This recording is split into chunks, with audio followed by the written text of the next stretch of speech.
एक शाम राजू को पार्सल आता है। अरे वाह, ये किसने भेजा होगा? अंदर खोल के देखता हूँ। राजू पार्सल को खोलता है। उसके अंदर से एक गुड्डा निकलता है। इतने में राजू का फोन बजता है। हेलो, कौन? अरे राजू, नहीं पहचाना क्या? मैं अमित बोल रहा हूँ, तुम्हारे बचपन का दोस्त। अरे हाँ, पहचान लिया। आज कैसे याद किया? मैंने तुम्हारे लिए एक गिफ्ट भेजा है, गुड्डे गुड़िया। तुम्हें बहुत पसंद थे ना? हाँ, बहुत शुक्रिया, बहुत अच्छा गिफ्ट है। राजू फोन रख देता है। राजू उस गुड्डे को अपनी माँ और पिताजी को बताता है। देखो पिताजी, देखो माँ, अमित ने मेरे लिए शहर से गिफ्ट भेजा है। तेरा बचपना कब जाएगा रे? इतना बड़ा हो गया, फिर भी इन गुड्डे गुड़ियों के साथ खेलता है। रात हो जाती है। राजू उस गुड्डे को एक कुर्सी पर बैठा देता है और वो पलंग पर सो जाता है। थोड़ी देर बाद राजू उस गुड्डे को देखता है तो गुड्डा अपनी आंखें टिमटिमाने लगता है। अरे ये क्या? ये गुड्डा तो इंसानों के जैसे आंखें खोल और बंद कर रहा है। अरे नहीं नहीं, ऐसा नहीं हो सकता। शायद मेरा भ्रम होगा। राजू सोने की कोशिश करता है लेकिन सो नहीं पाता। गुड्डे की तरफ नजर जाते ही उसने देखा कि गुड्डा दीवार पर चढ़ रहा है।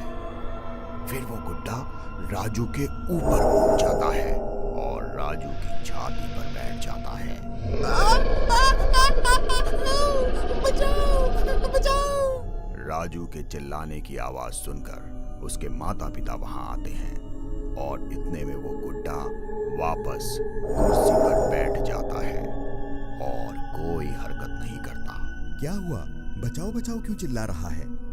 पिताजी, मम्मा, ये गुड्डा मेरी छाती पर बैठा था और मेरा गला दबा रहा था। क्यों बावला हो रहा है? भला एक गुड्डा गला दबा सकता है क्या? तो जा चुपचाप, शायद कोई सपना देखा होगा तूने। देखो वो गुड्डा वहाँ की कुर्सी पे चुपचाप बैठा है। नहीं माँ, मैं सच बोल रहा हूँ। वो गुड्डा सच्ची में मेरा गला दबा रहा था। बेटा अभी सो जा, सुबह हम बाबा को दिखा देंगे, वो बता देंगे जो कुछ भी होगा। राजू के पिता और माँ वहां से चले जाते हैं। राजू लेट जाता है और गुड्डे की तरफ देखता है। गुड्डा हवा में उड़ने लगता है और वापस राजू की छाती पर बैठ जाता है। कौन हो तुम और क्या चाहते हो? तुम्हारा जिस्म चाहता हूँ, तुम्हारी आत्मा बाहर और मेरी आत्मा तुम्हारे अंदर। मतलब तुम मुझे मार दोगे? तुम्हारी आत्मा बाहर और मेरी आत्मा तुम्हारे अंदर। कल का दिन और जी लो, कल अमावस्या है और कल रात को तुम्हारा जिस्म मेरा जिस्म होगा। गुड्डा वापस कुर्सी पर बैठ जाता है। सुबह हो जाती है। राजू अपने माँ और पिताजी को बताता है कि कैसे उनके जाने के बाद वो गुड्डा वापस छाती पर बैठ गया था। क्या ऐसा सच में हुआ था? तू झूठ तो नहीं बोल रहा? मैं सच कह रहा हूँ। राजू के पिताजी बाबा को बुलाने बाबा के घर जाते हैं पर बाबा वहाँ नहीं होते हैं। वो तो बाहर गए हैं, पता नहीं कब आएंगे, शायद 2-4 दिन लग जाए। क्या 2-4 दिन? इतने दिनों में तो अनर्थ हो जाएगा। राजू के पिताजी घर आ जाते हैं और सबको बताते हैं कि बाबा दूसरे गांव गए हैं। राजू गुड्डे को घर से बाहर दूर जमीन में गाड़ देता है और घर आ जाता है। अब गुड्डा मैंने घर से बहुत दूर जमीन में गाड़ दिया है, अब वो नहीं आएगा। रात हो जाती है। सब लोग सो रहे होते हैं। तभी राजू के घर का दरवाजा बजता है। राजू की माँ घर का दरवाजा खोलती है। बाहर वो गुड्डा खड़ा होता है और राजू की माँ को जोर से धक्का लगाता है। राजू के पिताजी! राजू और उसके पिताजी वहां आ जाते हैं। गुड्डा राजू की गर्दन पर लटक जाता है। और राजू को नीचे गिराकर छाती पर बैठकर राजू का गला दबाता है। माँ, पिताजी, बचाओ मुझे, बचाओ। आज तुझे कोई नहीं बचा सकता। तेरी आत्मा बाहर और मेरी आत्मा तेरे जिस्म के अंदर। राजू डर से बेहोश हो जाता है। इतने में बाबा उसके घर में आते हैं। बाबा मंत्र से उस गुड्डे को पीछे धकेल देते हैं और वो गुड्डा राजू की छाती से दूर दीवार पर जाकर टकराता है। बाबा, तू फिर आ गया बाबा। अरे, जब तक तू लोगों को परेशान करता रहेगा तब तक मैं आऊंगा। बाबा उस गुड्डे के ऊपर पानी छिड़कते हैं और वो गुड्डा जलकर भस्म हो जाता है और राजू के ऊपर भी पानी छिड़कते हैं। राजू को होश आ जाता है। बाबा, आप यहाँ इस वक्त कैसे आ गए?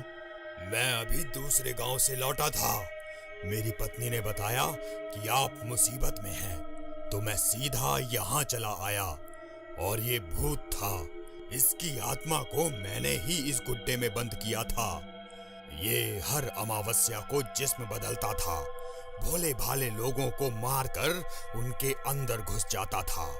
अब ये किसी को परेशान नहीं करेगा। अभय और यश दोनों एक रात को करीब रात के 2 बजे वो गांव के पास के शहर जा रहे थे।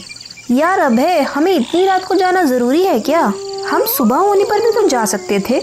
हमें कल शाम होने तक पहुंचना है। अगर हम सुबह गांव से निकलते तो हम वहां शाम तक नहीं पहुंच पाते। रास्ता बहुत सुनसान है, कोई देख भी नहीं रहा। मुझे डर लग रहा है। डरने की क्या बात है, हम जल्दी शहर पहुंच जाएंगे। दोनों पैदल ही टॉर्च की रोशनी में चलते जाते हैं।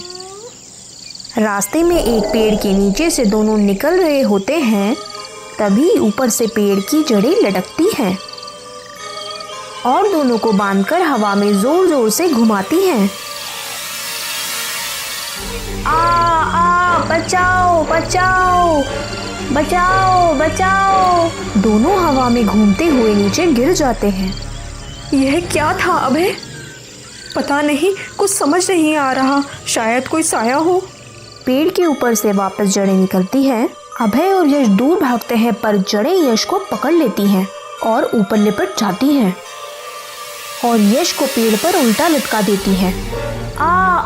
अभय अभय, मुझे बचाओ, अभय बचाओ। यश, तुम घबराओ मत,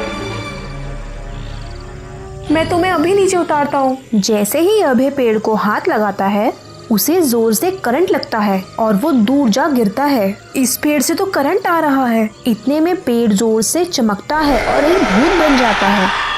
कौन हो तुम? और मेरा दोस्त यश कहाँ है? तुम्हारा दोस्त मेरे कब्जे में है। क्यों? तुमने उसे क्यों पकड़ा है? और हमने तुम्हारा क्या बिगाड़ा है? प्लीज हमें जाने दो। नहीं, मैं इसे नहीं छोड़ूंगा। तुम जैसा बोलोगे वैसा हम करेंगे। प्लीज हमें जाने दो। अब तुम्हारा ये दोस्त तो मेरे कब्जे में रहेगा। अगर तुम इसे छुड़ाना चाहते हो तो मेरा एक काम करना पड़ेगा। तुम जैसा बोलोगे मैं वैसा करने को तैयार हूँ। तुम शहर से मेरे एक पुराने दोस्त अमन को यहाँ लेकर आओ। कौन अमन? और मैं उसे पहचानूंगा कैसे? वो सिल्क फैक्ट्री में काम करता है और उसके बाल घुंघराले लाल कलर के हैं। ठीक है, मैं उसे तुम्हारे पास ले आऊंगा। और ध्यान रहे, जब तक तुम उसे मेरे पास नहीं लाते तब तक तुम्हारा दोस्त मेरे कब्जे में रहेगा। अभय अकेला शहर की ओर निकल पड़ता है। चलते चलते सुबह हो जाती है। वो शहर पहुंच जाता है। यार, उस लाल कलर के घुंघराले बाल वाले अमन को कहाँ ढूंढूं? अमन भूत के द्वारा बताए गए एड्रेस यानी कि उस सिल्क फैक्ट्री में पहुंच जाता है। वहाँ बाहर उसे वो लाल घुंघराले बालों वाला आदमी अमन मिल जाता है। फैक्ट्री की छुट्टी हो चुकी थी। सब लोग ड्यूटी पूरी करके अपने अपने घर जा रहे थे। अरे, यह तो वही आदमी है जैसा उस भूत ने बताया था। वही घुंघराले लाल बाल। क्या करूं, कैसे उसको उस भूत तक लेकर जाऊं? अब कैसे भी करके इसको वहाँ लेकर तो जाना पड़ेगा। अभय अमन का पीछा करता है। पीछा करते करते वो अमन के घर पहुँच जाता है और अमन को बोलता है, अरे सुनो, तुम अमन हो ना? हाँ, क्यों, क्या काम है? और तुम कौन हो? मेरा नाम अभय है और मैं तुम्हें कब से ढूंढ रहा था। क्यों, कोई काम है क्या? तुम मुझे क्यों ढूंढ रहे थे? वो मुझे एक बाबा ने बताया कि यहाँ से थोड़ी दूर जंगल में एक खजाना है और वो खजाना कोई लाल घुंघराले बाल वाला इंसान ही निकाल सकता है, इसलिए मैं तुम्हें ढूंढ रहा था। यह सुनते ही अमन की आंखों में चमक आ जाती है। क्या बोला, खजाना? हाँ जरूर, हम जरूर चलेंगे खजाना निकालने। अभय और अमन दोनों अमन की कार में बैठकर उस रास्ते में निकल पड़ते हैं और फिर उस जगह के पास पहुंच जाते हैं जहां पर भूत ने यश को पकड़ा था। वहां से थोड़ी दूर पहुंचते ही दोनों कार से उतरते हैं। बताओ बताओ, कहाँ है खजाना? तुम यहीं पर रुको, मैं खोदने का सामान लाता हूँ। खजाना जमीन के नीचे है। ठीक है, जल्दी लाओ, मुझसे और इंतजार नहीं होता। अभय उस भूत वाली जगह पर आता है। भूत जी, यश! इतने में भूत वहाँ आ जाता है। आ गए? खाली हाथ तो नहीं आए ना? अमन कहाँ है? उसे लाए या नहीं? लाया हूँ। वो देखो, दूर वहाँ पर खड़ा है वो। अब तुम जल्दी से मेरे दोस्त यश को छोड़ दो। भूत यश को छोड़ देता है और अभय और यश दोनों वहाँ से चले जाते हैं। अब भूत अमन के पास आता है।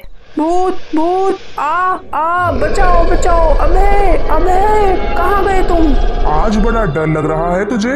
डर मत, मैं दर्शन हूँ। दर्शन? हाँ, वही तुम्हारा दोस्त दर्शन, जिसको तुमने 2 साल पहले पैसों के लालच में मार दिया था। क्या? याद करो, 2 साल पहले तुम मुझे इसी जगह लाए थे। मैंने अपना घर बेचा था।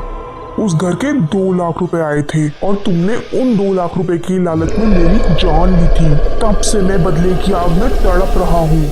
मैं जब तक तुझे नहीं मार देता तब तक मेरी आत्मा को शांति नहीं मिलेगी। छोड़ दो मुझे, जाने दो। भूत अमन को मार देता है और गायब हो जाता है। अब उसकी आत्मा को शांति मिल जाती है। सब्सक्राइब करें हिंदी स्टोरी बॉक्स चैनल को और भी मजेदार कहानियाँ देखने के लिए और बेल आइकन को दबाना ना भूलें।